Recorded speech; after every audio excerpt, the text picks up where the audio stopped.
बच्चों, आज हम 6th यूनिट में हिंदी भाषा और कंप्यूटर प्रौद्योगिकी जो विषय आपका लगा हुआ है उस पर कुछ चर्चा करेंगे। आपका इसमें पहला जो टॉपिक है जो आपको पढ़ना है वो है इंटरनेट और हिंदी। इंटरनेट का प्रयोग आप सभी करते हैं और आप जानते हैं कि इंटरनेट के बिना फ़ोन का इस्तेमाल करना भी लगभग नामुमकिन सा है, क्योंकि आपको सारी जानकारी इंटरनेट के माध्यम से उपलब्ध होती है। तो हिंदी भाषा में इंटरनेट से क्या चीज़ें हमें मिलती हैं या कैसे हम उन्हें प्राप्त कर सकते हैं, कैसा हम उनका उपयोग कर सकते हैं, इसी विषय पर हम यहाँ बात करेंगे। क्योंकि इंटरनेट जो है वो कंप्यूटरों का एक विश्वव्यापी नेटवर्क है। इंटरनेट से बहुत सारे स्थानीय, क्षेत्रीय, राष्ट्रीय और अंतर्राष्ट्रीय नेटवर्क हमें प्राप्त होते हैं। इसका मतलब क्या हुआ कि हम इंटरनेट के माध्यम से ही अपने देश और विदेश की हर चीज़ को जान पर समझ सकते हैं या फिर उनसे जुड़ सकते हैं। ये कंप्यूटर का एक ऐसा अंतर्राष्ट्रीय नेटवर्क है जो लाखों उद्यमियों, सरकारी एजेंसी, शैक्षिक संस्थाओं और व्यक्तियों को आपस में जोड़ता है। इस तथ्य को नकारा नहीं जा सकता कि जब से इंटरनेट का उपयोग हम सभी करने लगे हैं, हमारे जीवन जीने की कला में एक अलग प्रकार से क्रांति आ गई है। क्योंकि हम हर चीज़ को बहुत सुलभता से, बहुत आसानी से हम घर बैठे उस चीज़ की जानकारी प्राप्त कर पाते हैं।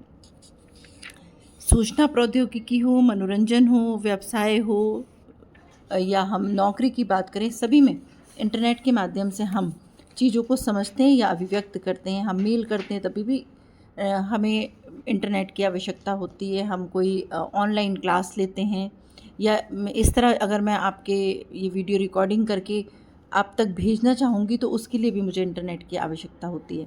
तो इंटरनेट का बहुत अधिक संबंध हमारे जीवन से इस तरह जुड़ गया है कि अब हम उसके बिना अपने जीवन की कल्पना नहीं कर सकते।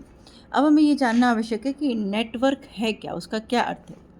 तो नेटवर्क का अर्थ है ऐसे कंप्यूटरों का एक समूह जो विभिन्न उपकरणों के माध्यम से आपस में जुड़े हुए हैं, जिससे वो एक दूसरे के साथ संचार कर सकते हैं। अपनी बातों को हम दूसरे तक, देखिए दो तरीके हैं। अगर हम दो लोग आमने सामने बैठे हैं तो हम बातचीत संचरित कर सकते हैं, अपनी बात को बोल करके, लिख करके या सांकेतिक भाषा से दूसरों तक पहुंचा सकते हैं। लेकिन यदि कोई व्यक्ति हमसे बहुत दूर है और उस तक हम अपनी बात को पहुंचाना चाहते हैं, तुरंत पहुंचाना चाहते हैं, या दूसरी जगहों की जानकारी अगर हम प्राप्त करना चाहते हैं, तो उसके लिए हमें इंटरनेट की आवश्यकता होती है।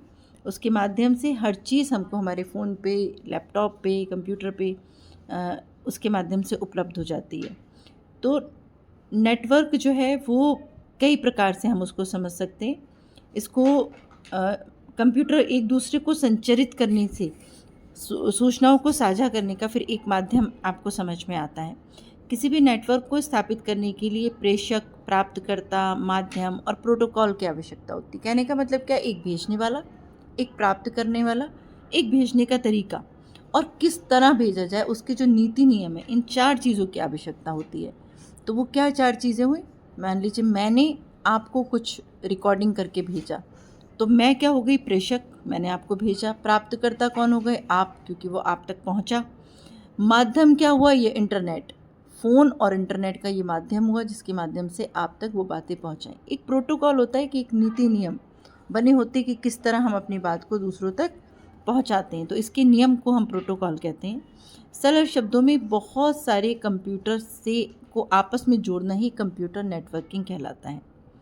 किसके माध्यम से जोड़ रहे हैं हम, एक ये जो हमारे पास संचरित करने का एक माध्यम है, हम इंटरनेट, उस इंटरनेट के माध्यम से ही हम सब चीज़ों को जोड़ रहे हैं। तो ये कंप्यूटर नेटवर्क है जो आपको समझने की आवश्यकता है। और आप काम हमेशा कंप्यूटर पे करते हैं, लेकिन उसको करते कैसे हैं या उसके पीछे की तैयारी क्या होती है या क्या माध्यम होते हैं, ये सारी चीज़ें आपको एकदम से समझ में नहीं आती हैं। तो हमें यहाँ नेटवर्क को इस तरीके से समझना होगा कि कितने प्रकार के नेटवर्क हैं। एक तो होता है आपका लोकल एरिया नेटवर्क या कंप्यूटर नेटवर्क, जो आपके आसपास के क्षेत्र को प्रभावित करता है। वहाँ आप जैसे घर में, ऑफिस में, है ना, या जो आप एयरपोर्ट पे जाते हैं उनका अपना एक अलग नेटवर्क होता है। लोकल एरिया नेटवर्क अलग होता है। तो इस तरीके से आप उससे छोटे क्षेत्र में जुड़ जाते हैं। एक होता है wide area network. Wide area network से मतलब होता है कि आप बहुत लंबे स्तर तक, बहुत दूर दूर तक आप किसी से जुड़ सकते हैं। जैसे भौगोलिक क्षेत्र आप स्थिति में बहुत दूर हैं तो भी आप विभिन्न राज्यों और देशों तक अपनी बात को उस इंटरनेट के माध्यम से पहुंचा पाते हैं। इंटरनेट बैंक के द्वारा एटीएम की सुविधा मिलती है, हमें सीएमसी की सुविधा मिलती है ना। तो ये जो है ये आपको वाइड एरिया नेटवर्क कहलाता है। फिर तीसरा होता है मेट्रोपॉलिटन एरिया नेटवर्क, जहाँ 2 या 2 से अधिक लोकल एरिया नेटवर्क को जोड़ने का कार्य करता है। वहाँ अलग अलग प्रकार के नेटवर्क हैं, उसके लिए आपको राउटर, स्विच, हब, है ना, वो सब चीज़ों की आवश्यकता होती है और इससे हम मेट्रोपॉलिटन एरिया नेटवर्क को हम जोड़ पाते हैं। फिर इसके बाद होता है वायरलेस लोकल एरिया नेटवर्क। ये स्थानीय क्षेत्र का नेटवर्क है जिसमें इलेक्ट्रॉनिक उपकरणों के माध्यम से कनेक्शन स्थापित करके वायरलेस टेक्नोलॉजी जैसे वाईफाई और ब्लूटूथ के माध्यम से एक डिवाइस को दूसरी डिवाइस से कनेक्ट किया जाता है। फिर एक और आता है जिसे हम कहते हैं पर्सनल एरिया नेटवर्क। ये कंप्यूटर नेटवर्क है जो एक व्यक्ति के कार्यक्षेत्र पर केंद्रित होता है। पर्सनल कंप्यूटर, टैबलेट, स्मार्टफोन आदि जो है हमारे डिजिटल हमारे डिवाइस है, उपकरण है, उन सभी उपकरणों के बीच में डेटा ट्रांसमिशन प्रदान करता है। इसके लिए हमको वायर और केबल की ज़रूरत नहीं होती है। हम ये जो पैन एक सुरक्षित और विश्वसनीय नेटवर्क है उसके माध्यम से हम अपनी चीज़ों को कम्युनिकेट कर देते हैं। इसके बाद एक और आता है कैंपस एरिया नेटवर्क। इसे हम CAN कहते हैं। ये सीमित भौगोलिक क्षेत्र में होता है और केवल वही लोकल एरिया नेटवर्क को कनेक्ट करता है।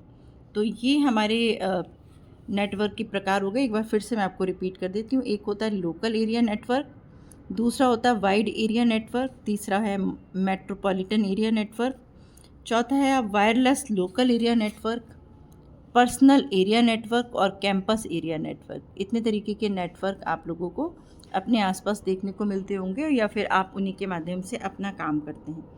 तो ऐसे छोटे छोटे टॉपिक्स मैं आप लोगों के साथ में डिस्कस करके आपको भेजती रहूँगी, तो आप इनको पढ़ते रहिए।